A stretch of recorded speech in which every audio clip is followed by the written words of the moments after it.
Guntur జీజీహెచ్లో 5 Guillain బారే syndrome బాధితులకు చికిత్స అందిస్తున్నారు. వీరిలో 2 పరిస్థితి విషమంగా ఉన్నట్లు తెలుస్తోంది. మరింత సమాచారం మా ప్రతినిధి చంద్రశేఖర్ ప్రత్యక్ష ప్రసారం ద్వారా అందిస్తారు.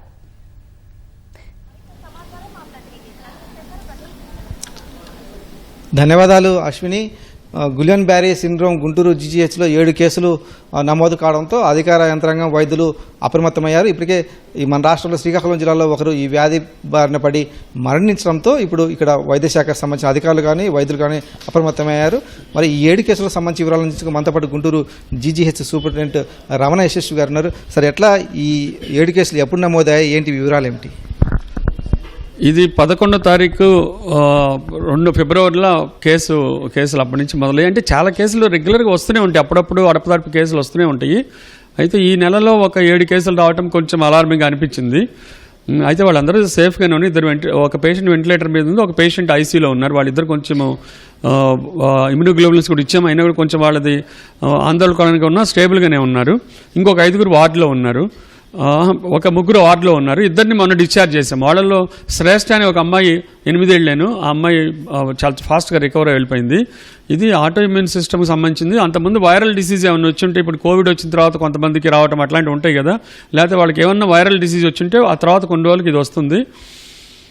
ఇది కామన్గా సొసైటీలో జరిగేది, ఇది ఎపిడమిక్గా కూడా ఏమి రాదు.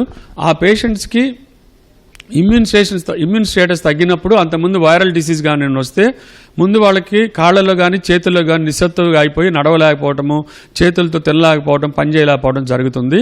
ఇది న్యూరలాజికల్గా ప్రజెంట్ అవుతుంది. ఇది క్లినికల్ డయాగ్నోసిస్ యాక్చువల్గా అయితే దీన్ని డయాగ్నోస్ చేయడం జీబీ సిండ్రోమ్ లైక్ సిండ్రోమ్ జబ్బు కూడా ఉంటాయి కొన్ని. కానీ ఇక్కడ మేమేం చేస్తున్నామంటే దీన్ని డయాగ్నోస్ చేయడానికి మా న్యూరాలజీ డిపార్ట్మెంటు, అట్లాగే మా ప్రిన్సిపాల్ డాక్టర్ సుందరాచారి గారు న్యూరాలజిస్టు, అలాగే అరుణ గారు హెచ్ఓడి ఆఫ్ న్యూరాలజీ, వీళ్ళు ఏం చేస్తున్నారంటే ఇది జీబీ సిండ్రోమ్ లైక్ డిసీజా లేకపోతే జీబీ సిండ్రోమేనా అని కనుక్కోవడానికి ముందు సిమ్టమ్స్ చూస్తున్నాము.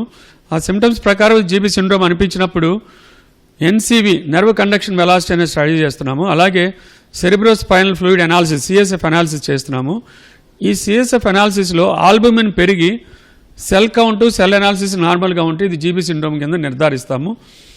సో సిమ్టమ్స్ జీబీ సిండ్రోమ్ లాగా అనిపించటము, అలాగే ఎన్సీవీ టెస్ట్ పాజిటివ్ ఉండటము, అలాగే మనకి సెరిబ్రోస్పైనల్ ఫ్లూయిడ్ లో ఆల్బుమిన్ పెరగటము, వీటిని బట్టి మనం ఇది జీబీ సిండ్రోమ్ అనుకొని ట్రీట్మెంట్ ఇస్తున్నాము. సో వీళ్ళకి వాళ్ళ సివిరిటీని బట్టి ఒక్కోసారి ఐసీయూలో పెట్టడము, ఒక్కోసారి వాళ్ళకి రెస్పిరేటరీ పారాలసిస్ వస్తుంది. అంటే ఈ రెస్పిరేటరీ మజిల్స్ ప్యారలైజ్ అయిపోయి గాలి తీసుకోవడం, శ్వాస అందకపోతే వెంటిలేటర్ మీద పెట్టి శ్వాస అందిస్తూ ఇమ్యూనోగ్లోబులిన్స్ ఇస్తాము. ఇక్కడ ఇమ్యూనోగ్లోబులిన్స్ మేము లోకల్ పర్చేస్ పెట్టి తెప్పిస్తున్నాము. ఈ చుట్టుపక్కల ప్రజలు 4-5 జిల్లాల నుంచి ఇక్కడ రావడం వల్ల ఇక్కడ నంబర్ ఎక్కువ కనపడుతుంది. ఇక్కడ ఎందుకంటే రెగ్యులర్గా ఇమ్యూనోగ్లోబులిన్స్ ఇచ్చి వీళ్ళు సేవ్ చేయడానికి ట్రై చేస్తున్నాము. ఇక్కడ దాదాపు ఈ జీబీ సిండ్రోమ్తో చనిపోకుండా చూడగలగడం వల్ల ఇక్కడ ట్రస్ట్ వర్దినెస్ పెరిగి హాస్పిటల్ మీద ఇక్కడ ఎక్కువ మంది వస్తున్నారు. ఇది ఎపిడమిక్ కాదు, ఇది ఇన్ఫెక్షన్స్ డిసీజ్ కాదు, వీళ్ళకి సెపరేట్ ఐసోలేషన్ వార్డ్ అక్కర్లేదు. వీళ్ళని రాగానే మనం ఐడెంటిఫై చేసి ట్రీట్మెంట్ ఇస్తే మా న్యూరాలజీ డిపార్ట్మెంట్ చక్కగా చూస్తున్నారు. ఆ డేటా కూడా అంతా మేము సేకరిస్తాం. గత 6 నెలలుగా ఎంత వచ్చినది. అయితే ఇప్పుడు గత 11వ తారీఖు నుంచి ఫిబ్రవరి నుంచి దాదాపు ఇప్పుడు దాకా 7 కేసులు వచ్చి అది అలార్మింగ్గా అనిపించి ఉండొచ్చు. వీళ్ళు 2 ఒకరు వెంటిలేటర్ మీద, ఒక ఐసీయూలో కొంచెం పరిస్థితి ఆందోళనగా ఉన్నా కూడా ఇమ్యూనోగ్లోబులిన్స్ అవి ఇచ్చాము, స్టెబిలైజ్ చేశాము. మొన్నట్లో 2 పేషెంట్లు డిశ్చార్జ్ చేసాము. వాళ్ళు 8 ఏళ్ల శ్రేష్ఠ అనే పిల్ల కూడా ఉంది. చిన్నపిల్లలు కూడా రావచ్చు ఇది. అయితే వచ్చినప్పుడు అది వాళ్ళకి త్వరగా రికవర్ అయ్యే ఛాన్సెస్ ఎక్కువ ఉంటాయి. వీళ్ళందరికీ కూడా ఇమ్యూనోగ్లోబులిన్స్ కూడా తెప్పించి ఇస్తున్నాము. అంటే ముందుగా దీన్ని గుర్తించే అవకాశం ఉంది. అంటే కొన్ని 1 నెల 2 నెలల ముందే కొన్ని ప్రైమరీ లక్షణాలు అయితే కొన్ని కనిపిస్తాయి అంటున్నారు కదా, ఎలాంటి లక్షణాలు గుర్తిస్తే వాళ్ళు అప్రమత్తం కావాలి, హాస్పిటల్కి రావాల్సిన అవసరం ఉంటుంది? వీళ్ళకి అలా చెప్పలేము. యాక్చువల్గా ఏ పేషెంట్ అయితే వాళ్ళ ఇంట్లో వాళ్ళు రోజు నడిచేవాళ్ళు, రోజు పని చేసుకునేవాళ్ళు, చేతులు పని చేయకపోవడం, కాళ్ళు పని చేయకపోవడం, నిస్సత్తుగా పడిపోవటము చూస్తే వెంటనే తెచ్చేస్తారు. అంటే ఇది ఒక నరాలకు సంబంధించిన జబ్బులాగా ప్రజెంట్ అవుతుంది, సడన్గా ప్రజెంట్ అవుతుంది, ఎవరూ ఊహించలేము. ఇది ఎపిడమిక్గా కూడా రాదు. వాళ్ళకి అంతకుముందు వైరల్ డిసీజ్ వచ్చినప్పుడు ఇది సడన్గా కొన్ని రోజులు ఆ వైరస్ వచ్చినప్పుడు కూడా రాదు. అది ఇలా సపోజ్ మనం అనుకుంటాం మీరు వైరల్ డిసీజ్ 4-5 రోజులు వైరల్ ఫీవర్ వచ్చింది అంటారు. ఈ వైరల్ ఫీవర్ వచ్చి వాళ్ళకి అంతకుముందు టీబీ వచ్చు, మలేరియా వచ్చు, ఒకేసారి చాలా వచ్చిన. అలాగే షుగర్ పేషెంట్లు, ఏజ్డ్ పేషెంట్లు, వీళ్ళల్లో కరోనా వల్ల వచ్చిన కరోనా 2-3 సార్లు ఎఫెక్ట్ అయినాడు. వీళ్ళలో కొంత ఫాస్ట్గా ఈ జబ్బు ద్వారా ఫాస్ట్గా డిటీరియరేట్ అవుతారు.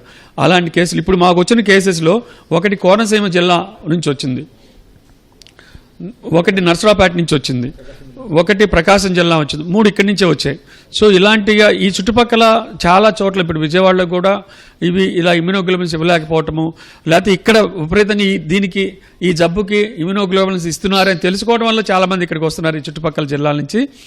అందుకని మాకు ఇక్కడ నంబర్ కనపడుతుంది, కానీ ఇక్కడ దీని గురించి అయితే మేమైతే సేవ్ చేయగలుగుతున్నాము. దీని గురించి అలజడి చెందాల్సిన పని లేదు. ప్రజలకు నేను మీడియా ద్వారా విజ్ఞప్తి చేస్తున్నాను, ఆందోళన చెందాల్సిన అవసరం లేదు. ఎవరికైనా సరే మనకి నరాల వీక్నెస్ లేకపోతే కాళ్ళు చేతులు బాగా వీక్ అయిపోయి నడలేకపోవటం, చేతులతో పని చేసుకోలేకపోవటము జరిగినప్పుడు డెఫినెట్గా ఇక్కడికి వస్తే మేమైతే ట్రీట్మెంట్ ఇస్తాము. దీని గురించి అలజడి చెందాల్సిన పని లేదు. ఇది ప్రాణాంతకమైన జబ్బు కాదని చెప్పి చెప్పగలుగుతారా ట్రీట్మెంట్ తీసుకుంటే? అలా చెప్పలేము. ప్రాణాంతకం జీబీ సిండ్రోమ్ ఎప్పుడు ప్రాణాంతకం కాదు అని చెప్పలేము. అది వాళ్ళ ఏజ్ని బట్టి, వాళ్ళకి కోమార్బిడ్స్ని బట్టి, వాళ్ళకి ఆ వైరల్ లోడ్ బట్టి ఉంటుంది.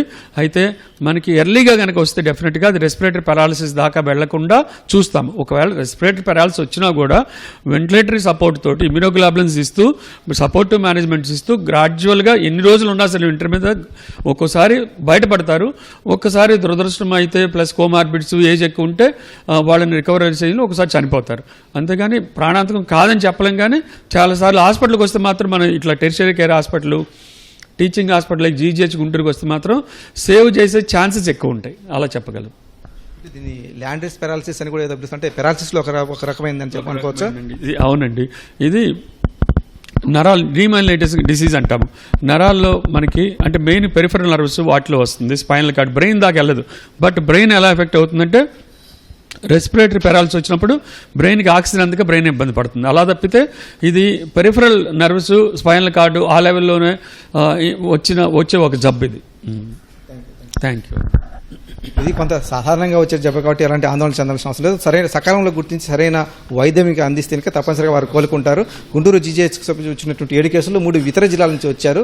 కాబట్టి దీనికి ఇక్కడ సరైన వైద్యం అందుతుంది కాబట్టి అక్కడి నుంచి వచ్చారు కాబట్టి వాళ్ళలో 2 డిశ్చార్జ్ కూడా అయ్యి వెళ్ళిపోయారు. కాబట్టి ఎలాంటి ఆందోళన చెందాల్సినటువంటి అవసరం లేదు. ఇది అంటువ్యాధి కూడా కాదని చెప్పేసి జీజీహెచ్ వైద్యులు స్పష్టం చేస్తూ ఉన్నారు. దీనికి సంబంధించి అత్యాధునిక చికిత్స కూడా ఇక్కడ అందుబాటులో ఉందని చెప్తున్నారు. కెమెరామెన్ కేశవ్తో పూర్ణ చంద్రశేఖర్, ఈటీవీ న్యూస్, గుంటూరు.